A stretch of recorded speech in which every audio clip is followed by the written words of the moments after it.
Hello and welcome to O2O Tutorials. Today we're going to walk you through building your profile. So this right here we have pretty basic profile. Got your name, supplier ID, email, package, activation, expiry, company profile and contact information. Now to update this we click over here on edit profile, fairly standard, and when it decides to load, there we go. The more information that you give us, the better it's going to be for you. We can help you organize partnerships, we can suggest buyers, but we can't do that if we don't have accurate information. So what you want to do is make sure that your profile is 100%. See all the things missing here?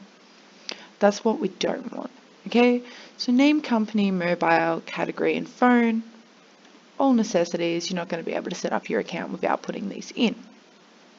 But what else you can add is your fax, street name, full address pretty much, contact person image if you want to, describe your company, put in some highlights, put in your website, chuck your logo up because it's going to make it so much easier for people to identify you and remember who you are.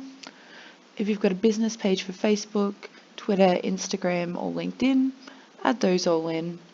Then we've got your delivery terms, total employees, your main product, revenue, year established, top 3 markets, product certifications, number of employees in your trade department, etc., etc.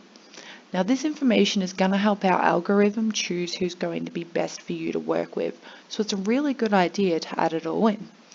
It's pretty simple, just click and type. So get on it, ladies and gentlemen. Have a great day.